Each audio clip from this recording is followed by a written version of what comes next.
வணக்கம் நண்பர்களே. உலக அரசியலில் நண்பர்கள் மாறலாம், எதிரிகள் மாறலாம். ஆனால் தேசத்தின் பாதுகாப்பு மற்றும் கௌரவம் எப்போதும் மாறாது. ஒரு காலத்தில் இந்தியாவின் நண்பனாக இருந்த துருக்கி இன்று இந்தியாவின் கதவுகளை தட்டி உதவி கேட்டு நிற்கிறது. ஆனால் இந்தியா ஏன் மௌனம் காட்கிறது? ஆபரேஷன் சிந்தூர் முதல் இன்று வரை நடந்த அந்த அரசியல் சதுரங்க ஆட்டம் என்ன? நாம் பார்க்கப் போவது ஒரு புதிய இந்தியாவை பற்றியும் அதன் அதிரடி ராஜதந்திரத்தை பற்றியும். பாகிஸ்தானுக்கு ட்ரோன்களை அள்ளித்தந்த துருக்கிக்கு இன்று இந்தியா ஏன் ஒரு கை கோதுமை கூட தர மறுக்கிறது? இது பழிவாங்கலா அல்லது இதுதான் புதிய இந்தியாவின் அடையாளமா?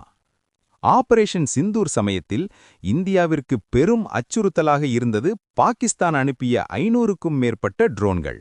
இந்த ட்ரோன்கள் எங்கே தயாரிக்கப்பட்டன என்று ஆய்வு செய்த இந்திய உளவுத்துறையினர் அதிர்ந்து போயினர்.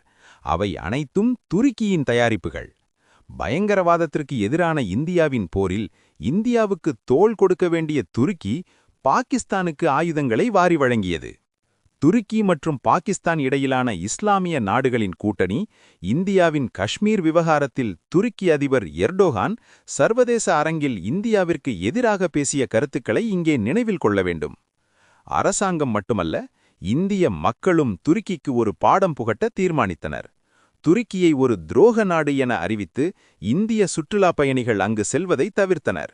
இதனால் துருக்கியின் சுற்றுலாத்துறை கோடிக்கணக்கான வருமானத்தை இழந்தது. துருக்கியிலிருந்து இறக்குமதி செய்யப்படும் மார்பிள் கற்களை இந்திய வியாபாரிகள் புறக்கணித்தனர். இந்திய பல்கலைக்கழகங்கள் துருக்கி நாட்டு நிறுவனங்களுடன் வைத்திருந்த ஒப்பந்தங்களை அதிரடியாக ரத்து செய்தன. இந்திய திரைப்படத்துறையினர் படப்பிடிப்புக்காக துருக்கிக்கு செல்வதை முற்றிலுமாக நிறுத்தினர். காலம் எப்போதும் ஒரே மாதிரி இருக்காது. இன்று துருக்கி கடும் பொருளாதார நெருக்கடியில் சிக்கியுள்ளது. பணவீக்கம் விண்ணை தொட்டுவிட்டது. மக்கள் அடிப்படை உணவுக்கே தள்ளாடுகின்றனர். இந்த இக்கட்டான நிலையில் துருக்கிக்கு இப்போது தெரிந்த ஒரே நம்பிக்கை இந்தியா. தனது தவறை உணர்ந்ததோ அல்லது பசியின் கொடுமையோ, அதிபர் எர்டோகான் இந்தியாவுக்கு அடுத்தடுத்து 3 கடிதங்களை அனுப்பினார். ஆயிரக்கணக்கான டன் கோதுமை மற்றும் அரிசி கொடுத்து உதவுங்கள் என்று கெஞ்சும் நிலைக்கு துருக்கி தள்ளப்பட்டது. ஆனால் இந்தியாவோ அந்த கடிதங்களை பார்த்தும் பார்க்காதது போல மௌனம் காட்கிறது. பழைய இந்தியா என்றால் உடனே உதவி இருக்கும். இது சோதனைகளால் கற்றுக்கொண்ட புதிய இந்தியா. இந்தியாவிடம் கோதுமை இல்லையா? இல்லை. இந்தியா தன்னிடம் உள்ள கோதுமையை இஸ்ரேல், சவுதி அரேபியா மற்றும் ஐக்கிய அரபு அமீரகம் போன்ற தனது உண்மையான நட்பு நாடுகளுக்கு தாராளமாக அனுப்பி வருகிறது.